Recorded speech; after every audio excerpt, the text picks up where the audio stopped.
blood pulled around my shattered phone. The screen still glowing with Hesper's smiling Ivy League graduation photo. The graduation that should have been mine.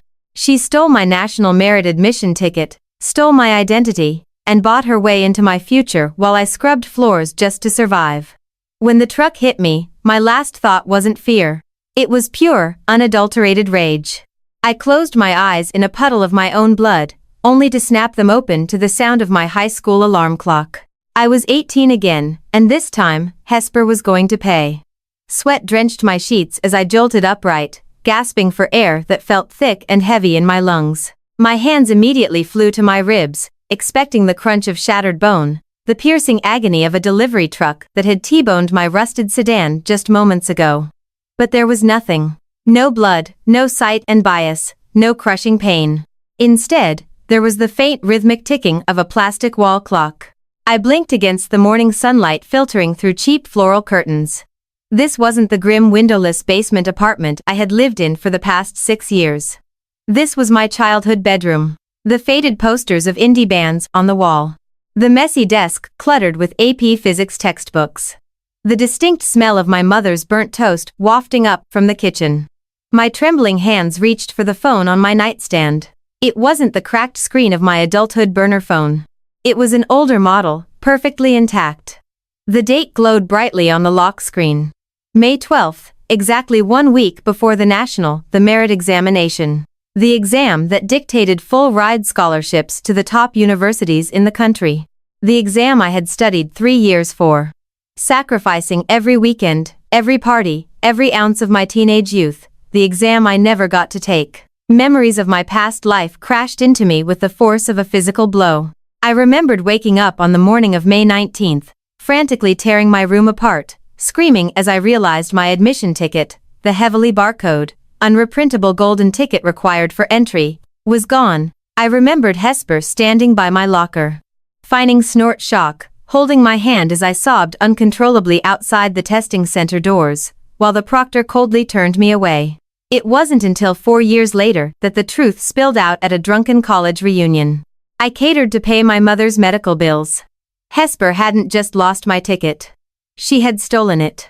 Her wealthy, well-connected mother, Beatrice, had paid a crooked testing official to swap the barcodes. Hesper sat in that exam hall, using a digitally altered version of my credentials, writing the details of my perfect GPA and flawless mock exam scores to secure her spot at Colia. Meanwhile, I was flagged as a no-show. My academic reputation obliterated overnight.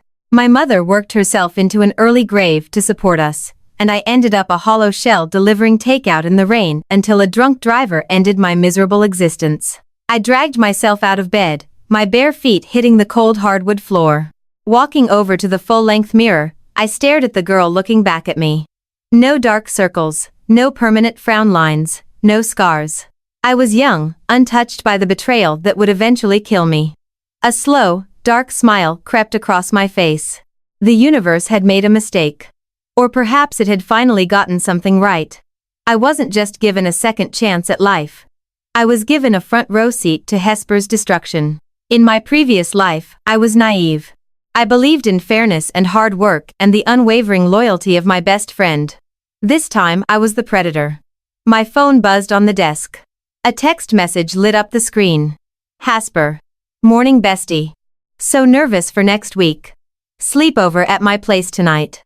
We can totally cram for calculus together. I stared at the glowing letters. In my past life, that sleepover was the beginning of the end. It was the night she meticulously memorized my locker combination. The night she slipped a mild sedative into my chamomile tea so she could dig through my backpack and find exactly where I kept my secure documents folder. My fingers hovered over the keyboard. I took a deep breath, channeling every ounce of innocence I had shed lifetimes ago. Me, can't wait. I'll bring the flashcards. Game on. Hesper. Hesper's house was a sprawling modern estate tucked away in the wealthiest zip code in the county. Stepping through the massive oak double doors felt like walking into a mausoleum of fake smiles and hidden agendas. Camila, oh my gosh, you look so exhausted. Hesper squealed, practically tackling me in a hug. She smelled of expensive vanilla perfume and privilege. Her blonde hair was perfectly curled, her manicured nails digging slightly into my shoulders. "Just studying hard," I replied, forcing a soft, believable laugh as I pulled away. "You know how much this exam means to me.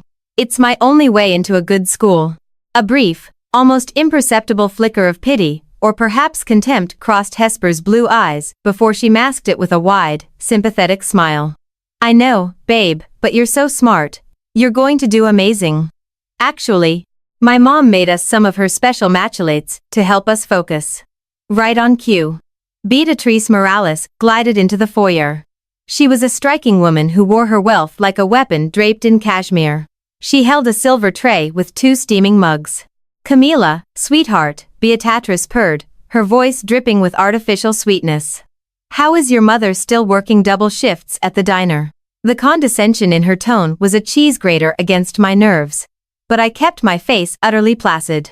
"She's doing well, Mrs. Morales. Thank you for asking." "Well, make sure you drink up. You girls need your strength for the big day," Beatrix said, handing me a mug. I took it, feeling the warmth of a ceramic against my palms. Last time, I had downed the drink, gratefully spending the next 12 hours in a brain fog that left me unable to retain a single calculus formula. It made me desperate, made me trust Hesper even more when she offered to organize my backpack for me while I rested my eyes. "Thank you," I said, bringing the mug to my lips, but not letting a single drop touch my tongue. We headed up to Hesper's bedroom, a massive space that looked like it belonged in a lifestyle magazine. We spread our textbooks across her plush rug. For the next hour, I pretended to sip the matcha, secretly pouring it into a potted, fiddly fig by the window whenever Hesper turned her back to check her phone. As expected, about an hour in, I fainted a massive yawn. "Wow, I don't know why, but I'm suddenly so tired." Hesper's eyes lit up. She quickly hid her excitement behind a mask of concern. "Oh no, it must be all the stress. Camila, why don't you take a quick nap? I can quiz you later." "Are you sure? I feel bad," I mumbled, letting my eyelids droop. "Positive. Get some rest. Oh, and give me your backpack. I'll put your textbooks away so they don't get bent," she offered, already reaching for my worn canvas bag. "Thanks, Harp. You're the best," I whispered, lying back on the mountain of decorative pillows. I closed my eyes, studying my breathing into a slow, rhythmic pattern. Through my eyelashes, he wats his hair. The moment she thought I was asleep, Hesper's entire demeanor shifted. The sweet, supportive best friend vanished, replaced by a calculating stranger. She moved silently, unzipping my backpack. Her manicured fingers bypassed the textbooks entirely, diving straight for the inner zippered pocket where I kept my clear plastic document folder. I watched her pull out the thick embossed envelope containing my National Elite Merit Admission ticket. She held it up to the light, taking out her phone and snapping several high-resolution photos of the barcode, my student ID number, and the holographic seal. My heart hammered in my chest, a toxic cocktail of grief and rage boiling in my veins. It was real. I had lost my mind. My past life wasn't a nightmare. It was a memory. She really was doing this to me. Once she had the photos, she carefully slid the envelope back into my bag, zipping it up just as it was. She was gathering intel. The actual theft wouldn't happen until the day before the exam, ensuring I wouldn't have time to request an emergency reprint. I spent the rest of the night playing the part of the exhausted, grateful friend. But the moment I got home the next morning, I went straight to work. If Beatrice Morales thought her money could buy my future, she was about to learn a very hard lesson about the price of fraud. I took my real admission ticket and locked it inside a small fireproof safe my mother kept hidden in the floorboards of her closet. Then, using my advanced knowledge of graphic design, a skill I had painstakingly taught myself in my past life to secure freelance gigs, I created a flawless replica of the ticket. It looked identical. It felt identical. But the barcode was an intricate matrix of digital ruin. If scanned by the official testing center systems, it wouldn't just read as invalid.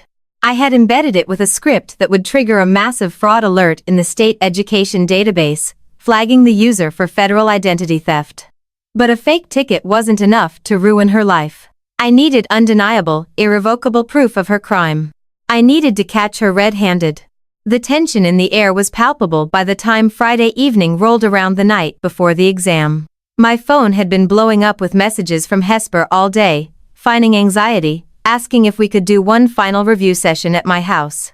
She wanted home field advantage. She knew she couldn't steal the physical ticket at her house without risking me realizing it was missing before I left. She needed to take it from my room right out from under my nose hours before the test. Come on over. I texted back before she arrived. I set the stage. I placed my backpack on my desk chair, the zipper casually left half open, the edge of the fake admission envelope just barely peeking out like a beacon. Then I reached up and adjusted the small motion-activated nanny cam I bought online and hidden inside the eye of a stuffed bear on my bookshelf. It was pointed directly at the backpack. At 7:00 p.m., the doorbell rang. Hesper stood on my porch, clutching a binder to her chest. Behind her, sitting in his idling Jeep, was Landon Brooks. Landon, my high school boyfriend. Clears throat. The boy who in my past life had conveniently dumped me 2 days after I missed the exam, claiming I was too emotionally unstable. The boy who I later discovered had been sleeping with Hesper for months and had helped her mother orchestrate the payout to the testing official. Seeing his smug face in the driver's seat sent a fresh wave of nausea through me, but I forced a smile and waved at him. He flashed a charming grin and drove off. "Hey, ready to crush this?" Hesper asked, breezing past me into the narrow hallway of my house. She looked around, her nose crinkling ever so slightly at the peeling wallpaper. "As ready as I'll ever be," I said, locking the door behind her. We spent 2 hours reviewing formulas. Hesper was restless. Her leg bounced under the table, her eyes constantly darting toward my desk where the backpack sat. I needed to give her an opening. "I'm going to make us some popcorn," I announced, stretching my arms.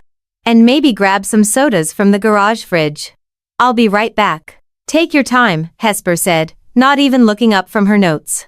I walked out of the room, shutting the door behind me. I didn't go to the kitchen. Instead, I stood in the dark hallway, pulling out my phone and opening the live feed from the nanny cam. On the screen, Hesper didn't waste a single second. The moment the door clicked shut, she dropped her pencil. She practically lunged toward my backpack. My breath caught in my throat as I watched her pull out the fake envelope. She opened it, verified the fake ticket was inside, and then seamlessly slid it into her own binder, snapping it shut. She then pulled a blank, identically weighted envelope from her pocket and slipped it back into my bag to make it look completely undisturbed. It was a flawless execution. She had definitely practiced this. I recorded the entire feed directly to my phone, instantly uploading the footage to 3 different cloud servers. I took a deep breath, walked to the kitchen, grabbed the snacks, and headed back into the bedroom. Hesper was exactly where I left her, innocently chewing on the end of her pencil. "Here we go," I said, setting the bowl down. "Thanks, Camila. Hey, I was thinking maybe we should call it a night. We need a full 8 hours of sleep. We can meet at the testing center tomorrow morning at 7:30. "That sounds perfect." I smiled warmly. Once she left, the facade dropped. I didn't sleep a wink that night. I sat at my computer meticulously drafting an email to the State Board of Education's Fraud Investigation Unit, the local precinct's non-emergency tip line, and the Dean of Admissions at Columbia University. I attached the video of the theft, the screenshots of the digital footprint showing the altered barcode, and a detailed summary of Beatrix Morales's financial transactions with the testing official. A little digging into Beatrix's public company records in my past life had given me exactly what I needed to find the digital money trail in this one. I scheduled the emails to send precisely at 8:05 a.m., 5 minutes after the exam doors locked. Saturday morning dawned crisp and clear. The sky was a brilliant mocking blue. I dressed in comfortable sweatpants and a hoodie, feeling the heavy weight of a real admission ticket secured in the inner pocket of my jacket. When I arrived at the massive convention center where the state was holding the exam, the parking lot was swarming with nervous students. I spotted Hesper almost immediately. She was standing near the front entrance with Landon, her mother, Beatrix, adjusting the collar of Hesper's expensive blazer. Hesper saw me and waved frantically. "Camila, over here," my heart beating a steady dangerous rhythm against my ribs. "Are you ready?" Beatrice asked me, a sickeningly sweet smile on her face. Do you have everything you need? Your pencils, ID, admission ticket. I have everything, I said, looking Beatrix dead in the eye. Everything I need is right here. Good, Hesper chirped. Let's head in. They're about to open the doors. You go ahead, I said, stopping near a cluster of oak trees by the walkway. I need to use the restroom out here first. The lines inside are going to be crazy. Hesper hesitated, her eyes start darting to my backpack. She was waiting for the panic. She was waiting for me to unzip the bag, pull out the dummy envelope, and realize my life was over. Are you sure we can wait for you? Landon offered, stepping closer to me. No, really. Go get good seats. I'll be right behind you. I insisted. Okay, see you in there, bestie. Hesper beamed, unable to hide the triumphant gleam in her eyes. She turned and walked toward the massive glass doors, slipping her hand into Landon's. Beatrice watched them go, a proud aristocratic smile on her face before she turned on her heel, and headed back to her Mercedes. I stood by the trees, watching as Hesper handed her ticket, my fake ticket, to the proctor at the door. The proctor scanned it. A green light flashed. It was a local bypass I had programmed so she would get inside the building, trapping herself in the testing environment before the real trap sprang. She walked into the hall, the heavy doors shut behind her. I checked my watch. 8:00 a.m. I unzipped my jacket, pulled out the real ticket, and walked up to a different proctor at the secondary entrance. He scanned my barcode. It beeped valid and secure. Road GC42. He grunted, handing my ID back. I walked into the cavernous hall, taking my seat on the opposite side of the room from Hesper. I could see the back of her blonde head rose ahead of me. She was chatting with Landon, completely oblivious to the digital time bomb ticking down. 8:04 a.m. The head proctor, a stern-look man with a microphone, stepped up to the podium. Quiet down, students. The doors are now locked. No, clears throat. One else will be admitted. We will begin distributing the preliminary bubble sheets. 8:05 a.m. In my pocket, my phone vibrated silently. The emails had sent. I picked up my number 2 pencil, twirling it between my fingers. I didn't look at the test booklet being placed on my desk. I kept my eyes fixed on the heavy double doors at the front of the hall.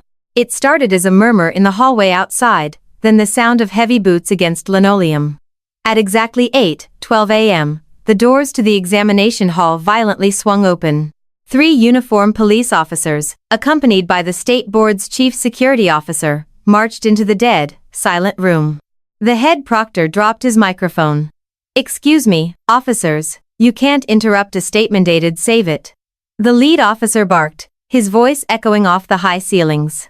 He held a tablet in his hand. He looked down at it, then scanned the sea of terrified teenage faces. We are looking for a Hesper Morales.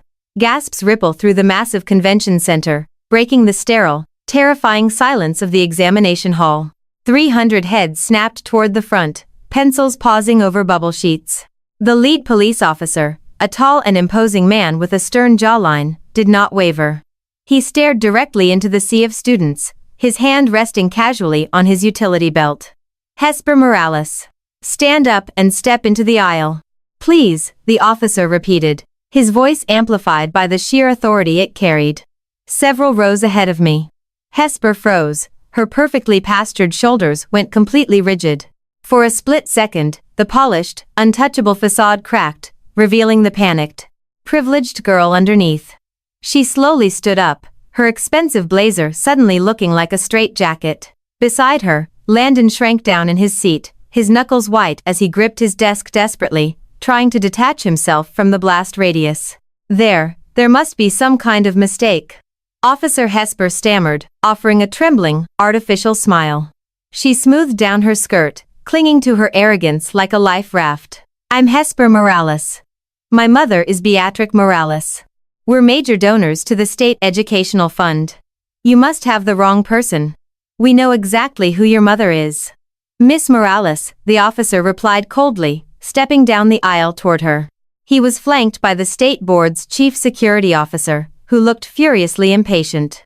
Gather your belongings and step out of the row, but the exam is about to start. If I leave now, I won't get my scholarship, Hesper protested, her voice jumping an octave as panic finally began to set in. You aren't taking this exam today. The chief security officer snapped. He stepped forward, holding out a portable scanning device wired to a heavy-duty tablet.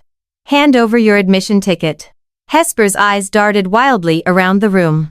She looked at Landon, who deliberately averted his gaze, staring intensely at a blank wall. Finally, her eyes found mine. I was sitting perfectly still, my hands folded on my desk, my face contorted into a mask of absolute horrified confusion. I widened my eyes, bringing a trembling hand to my mouth as if I were witnessing a tragedy. With shaking hands, Hesper reached into her binder and pulled out the thick embossed envelope. She handed the ticket to the security officer.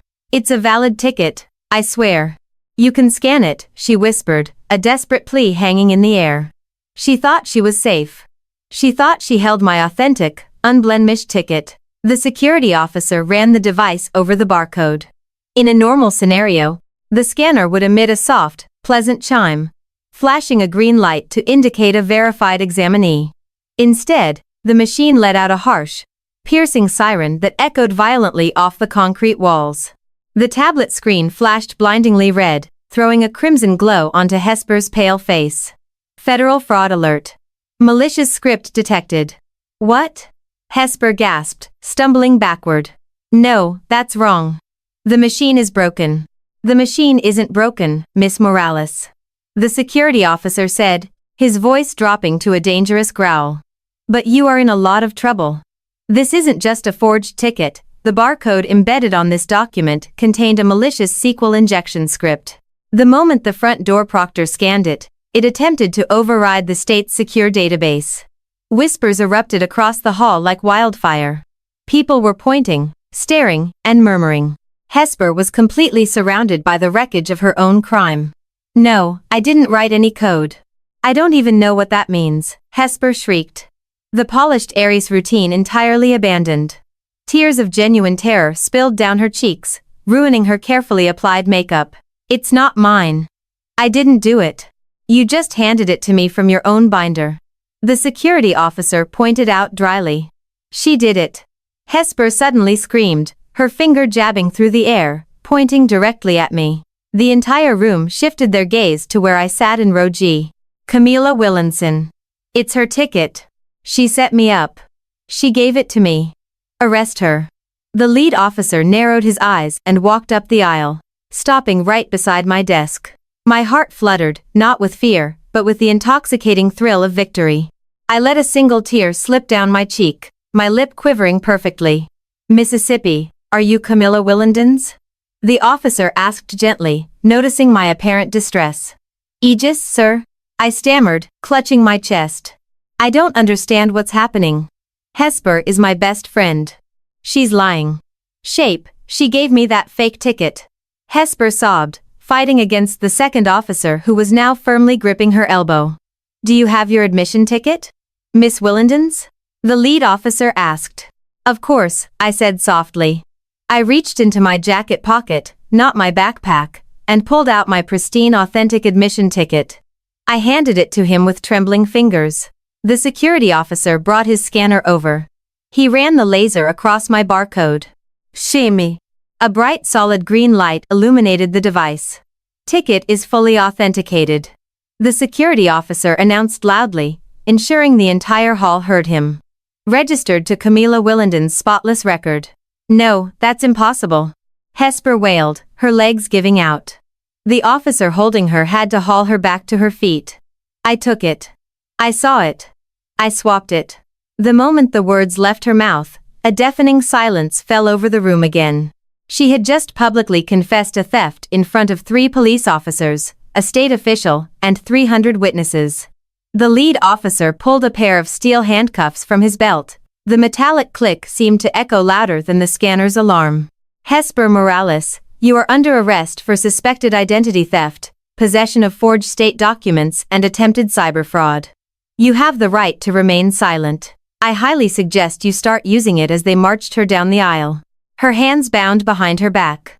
She twisted around her wild tear streets, locking onto mine. Gone was the condescension. Gone was the fake sweetness. All that remained was raw, unfiltered hatred. But underneath it, I saw the realization dawn on her. She knew I had played her.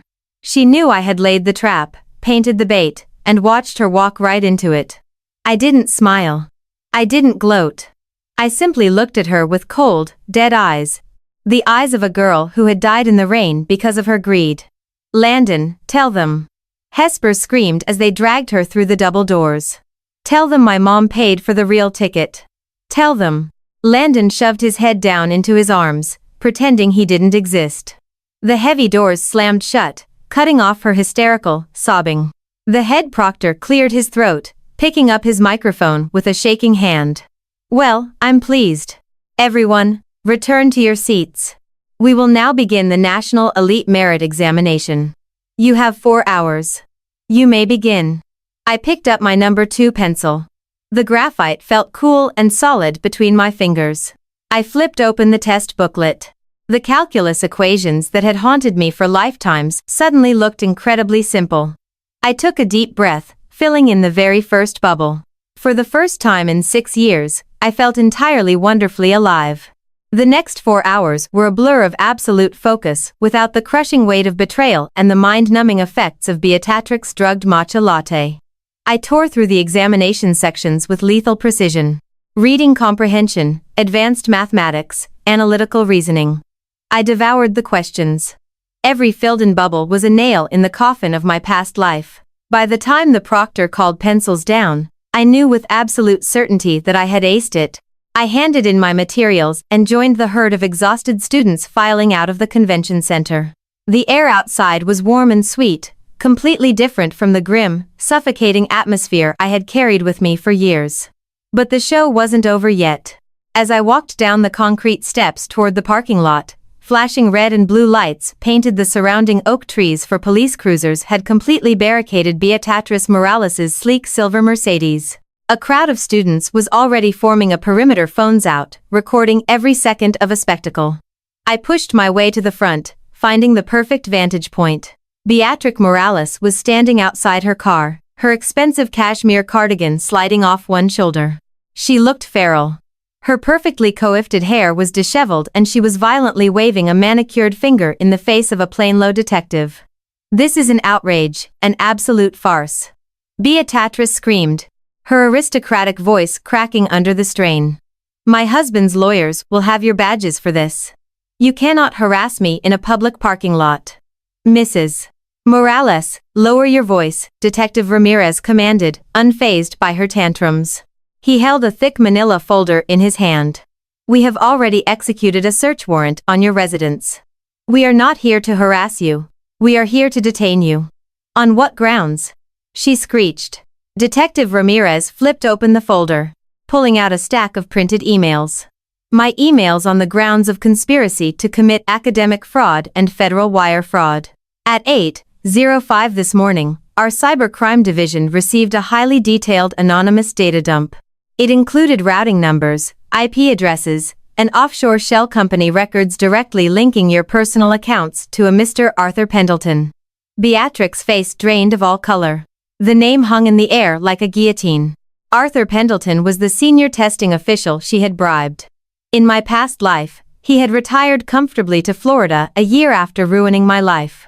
In this life, he was going to federal prison. Clear's throat. "I don't know anyone by that name, Beatriz," her voice suddenly breathless and weak. "That's funny," Ramirez said dryly, signaling to 2 unformed officers because Mr. Pendleton was apprehended 20 minutes ago at his office. He sang like a canary.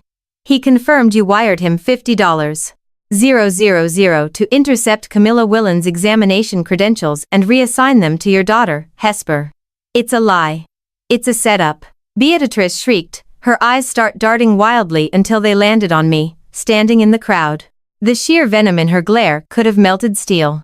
She lunged forward, shoving past an officer. You little gutter rat. What did you do? You ruined my daughter. I'll kill you." 2 officers intercepted her instantly, grabbing her arms and spinning her around, slamming her forcefully against the hood of her own Mercedes.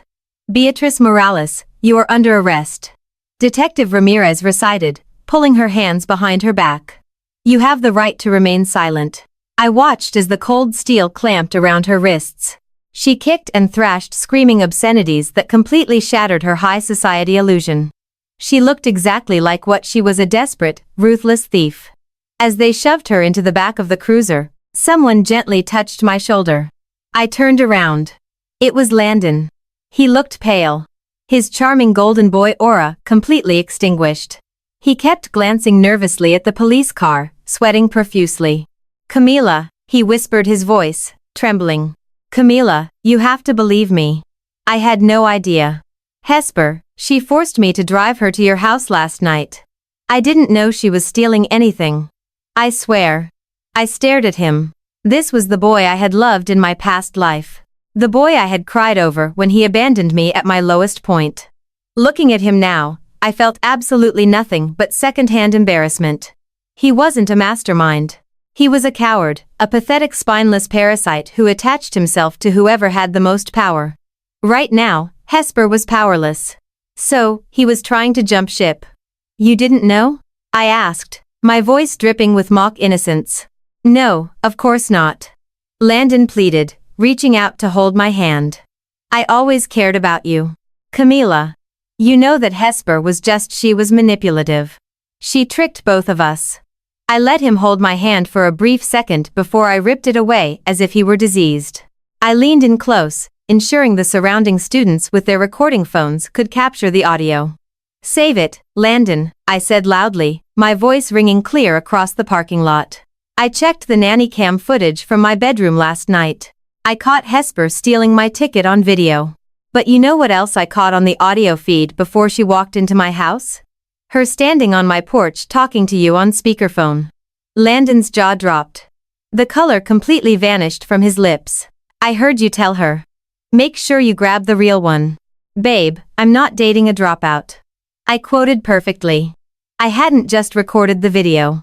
I had recorded the sinister hushed conversation they had right before she rang my doorbell.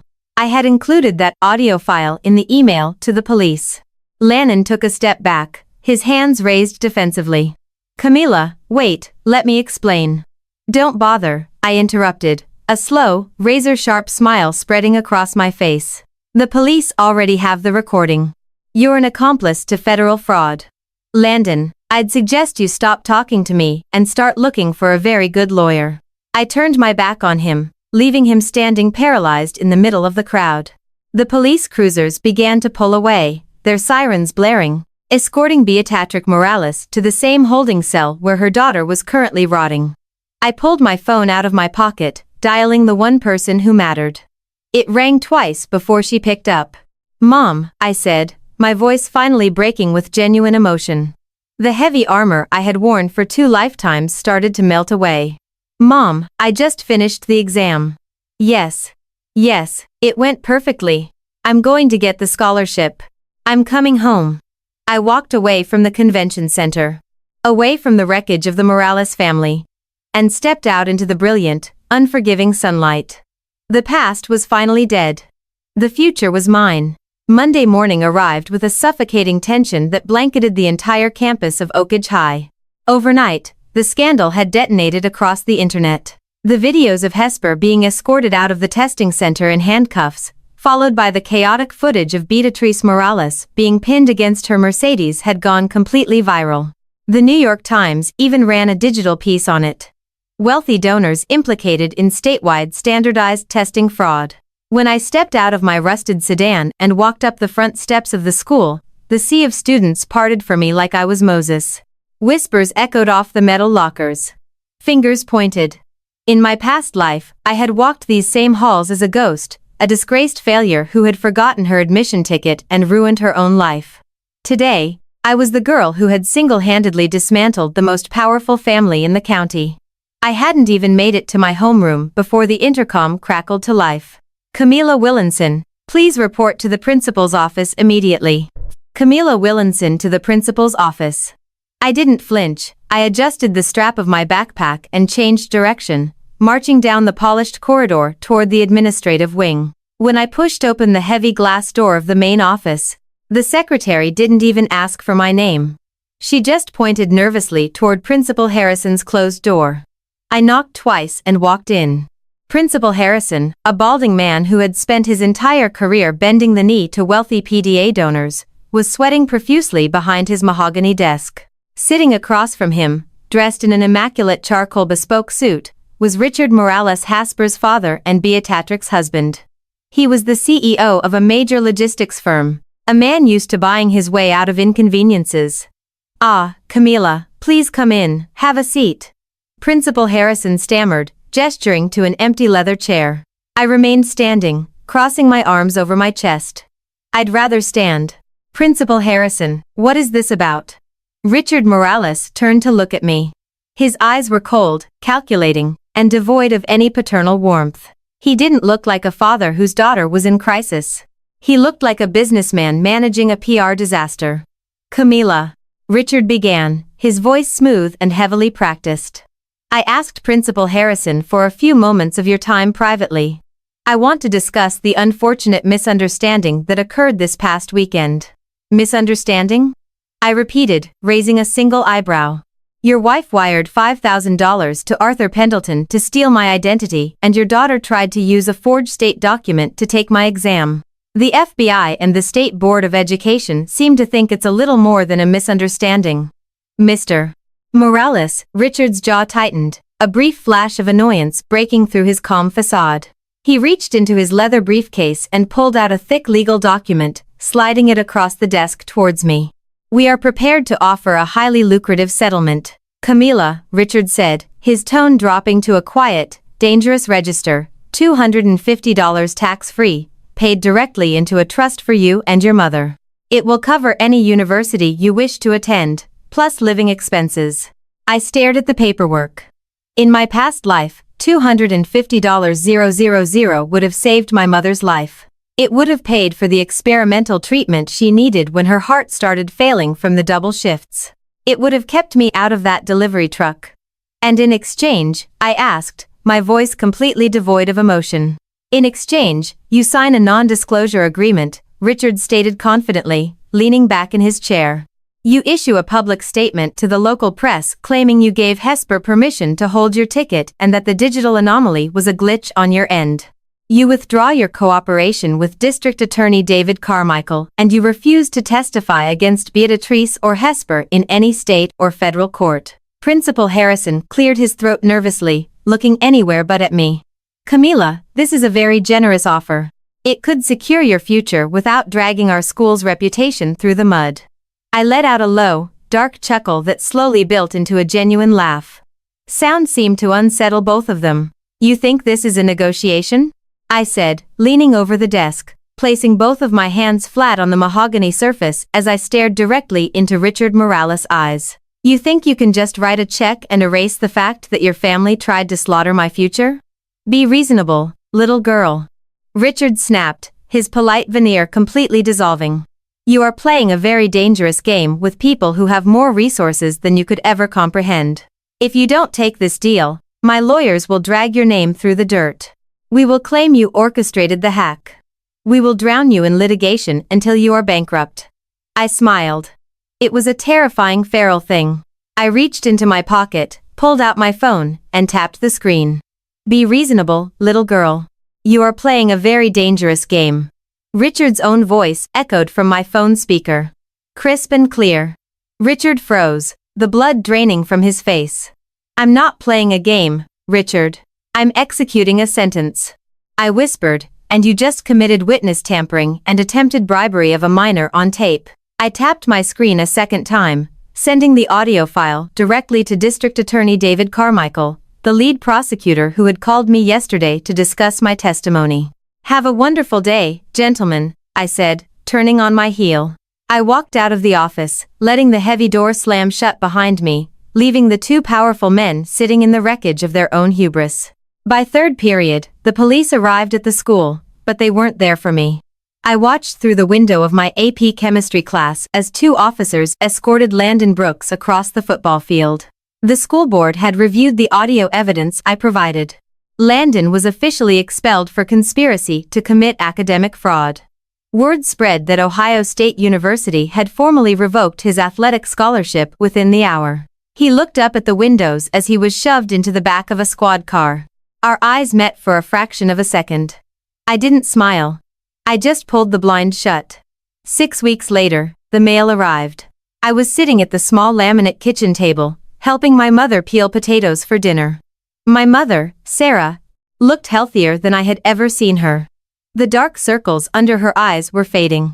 The stress that used to age her prematurely had evaporated the moment the news of the Morel's arrest secured my standing as the victim of a high-profile crime, which miraculously fast-tracked several victim compensation grants. Our way. Letter for you. Camila, my mom said, tossing a thick cream-colored envelope onto the table. My breath caught in my throat. I recognized the gold-embossed seal of Columbia University.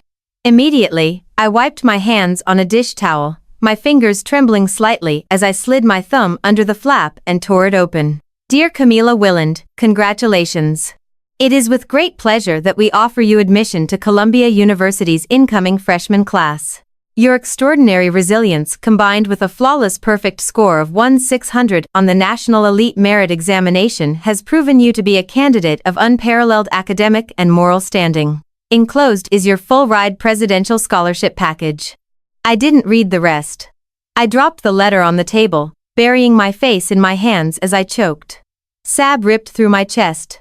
This time they were tears of pure, unadulterated relief. The heavy, suffocating chain that had bound me to my miserable past life finally snapped. I had done it. I had rewritten history.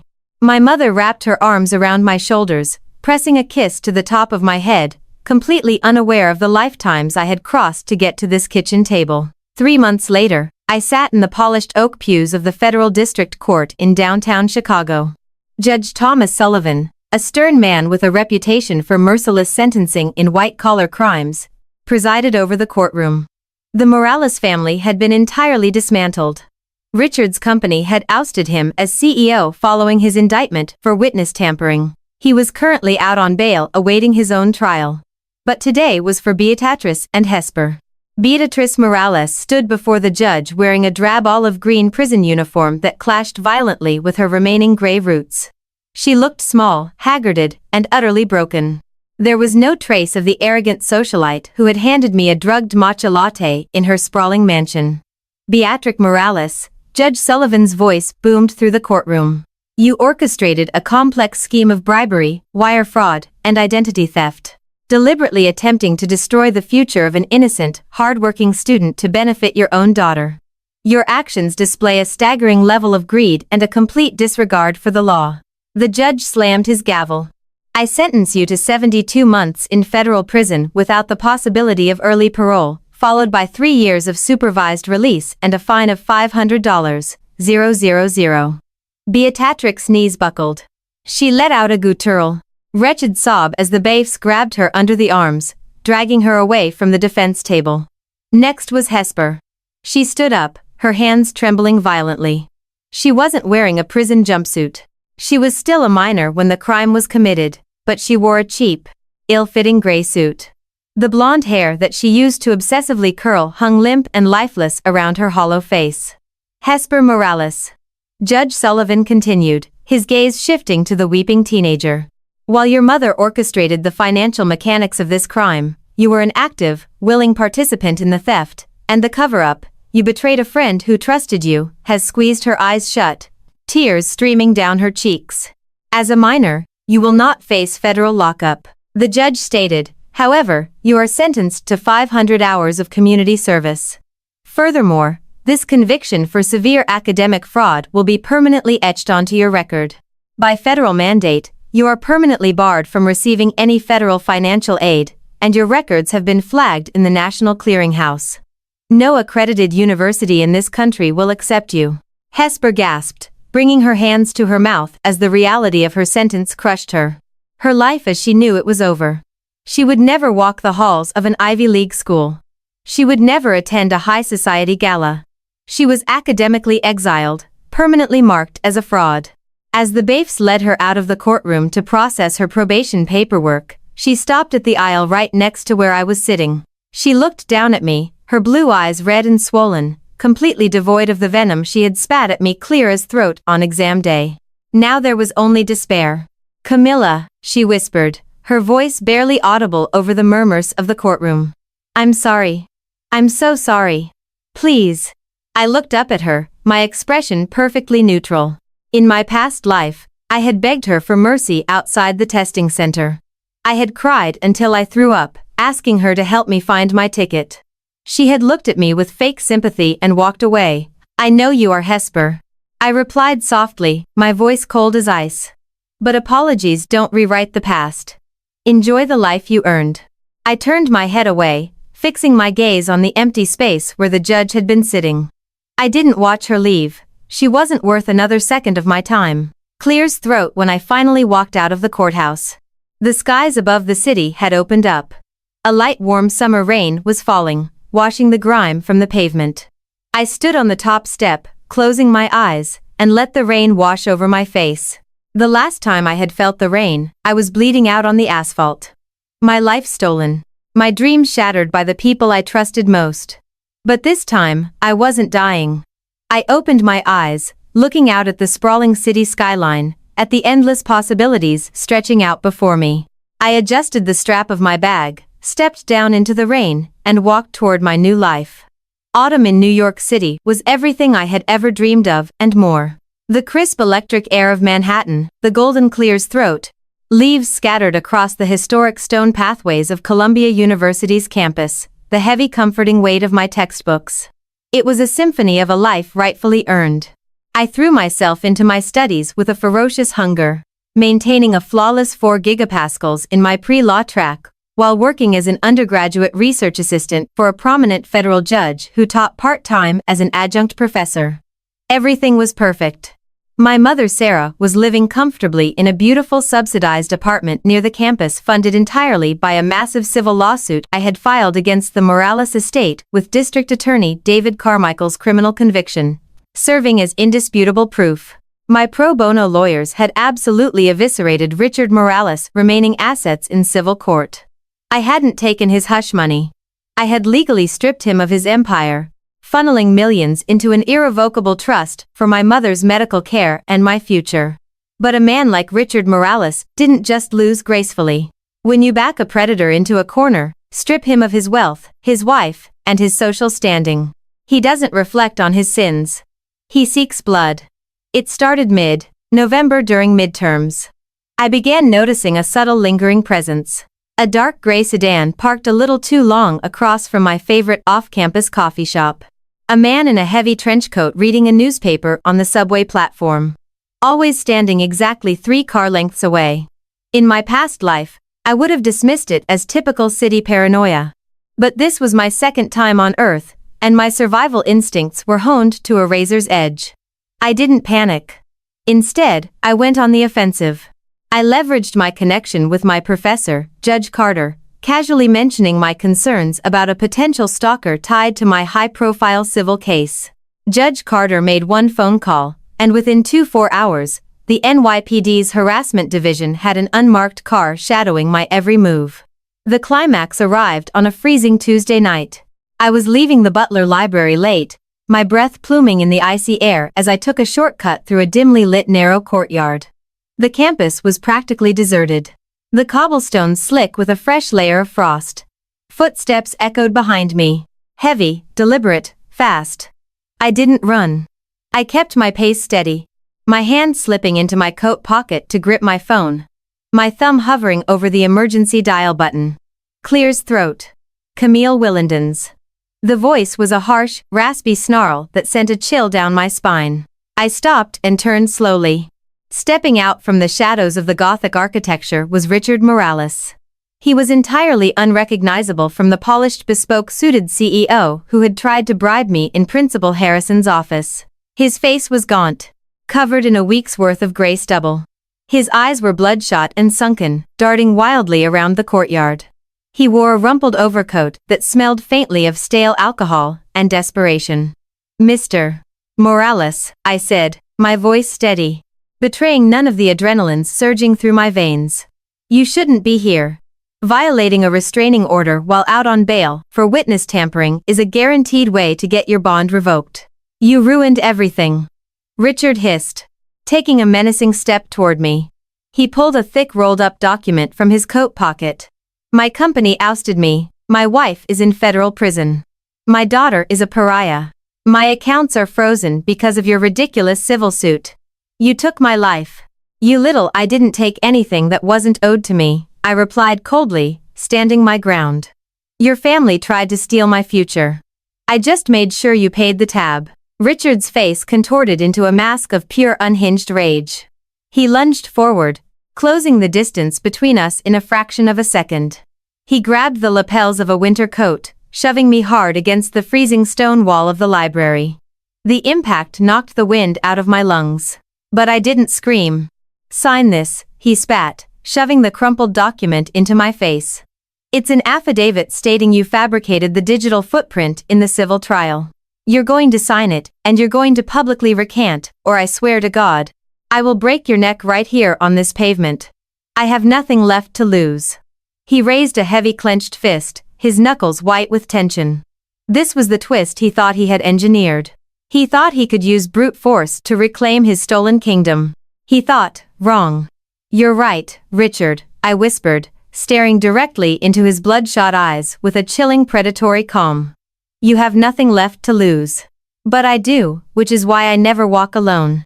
Before Richard could even process my words, the courtyard was flooded with blinding high-intensity LED tactical lights. The heavy metal doors of the adjacent campus building burst open and 3 plainclothes NYPD detectives, backed by 2 uniformed campus security officers, swarmed the courtyard. Weapons drawn. NYPD dropped the weapon. Clears throat. Step away from the girl. Hands in the air right now. Detective Miller. The lead roared over the biting wind. Richard froze. His fist still suspended in the air. The realization of what he had just walked into crashed over him like a tidal wave. I hadn't been an easy target. I had been the bait. His grip on my coat loosened. The affidavit fluttered from his trembling fingers, landing in a puddle of icy slush. He slowly raised his hands, stepping back, his chest heaving with defeated, ragged breaths. On the ground, face down now, Miller commanded. Richard Morales, the former titan of industry, fell to his knees on the freezing cobblestones. The detectives descended upon him, roughly wrenching his arms behind his back. The sharp metallic click of handcuffs echoed through the courtyard. A beautiful symmetric call back to the day his wife and daughter had met the exact same fate. You set me up, Richard muttered, his face pressed against the ice, his voice cracking with utter despair.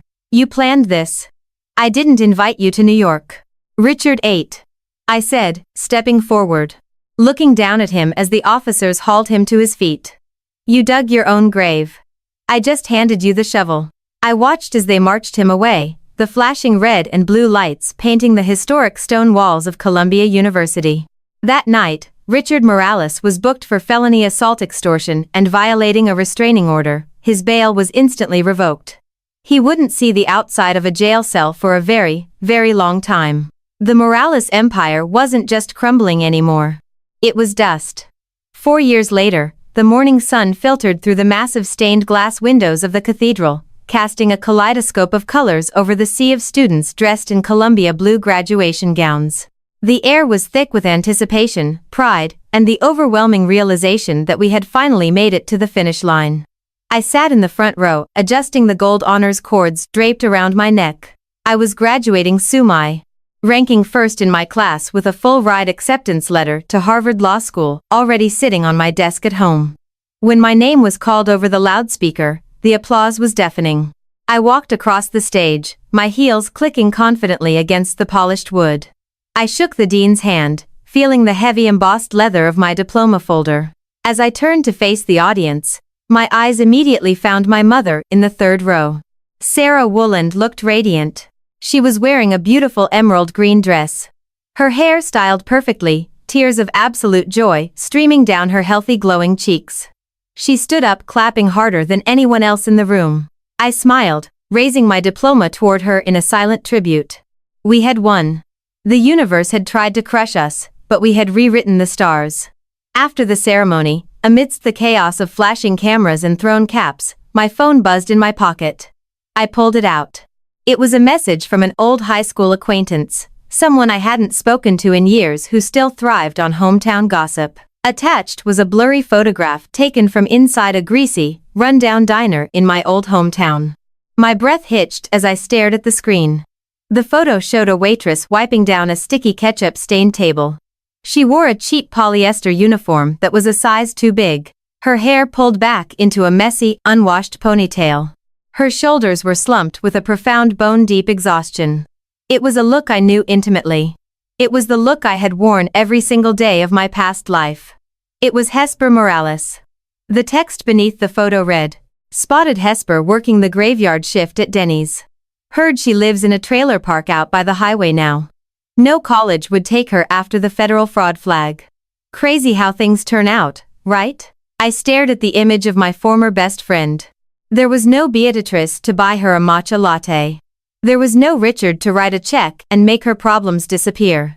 Landon had abandoned her long ago, currently working a dead-end construction job after his scholarship was revoked. Hesper was completely, utterly alone, trapped in the exact miserable existence she had condemned me to in my previous life. A profound sense of closure washed over me.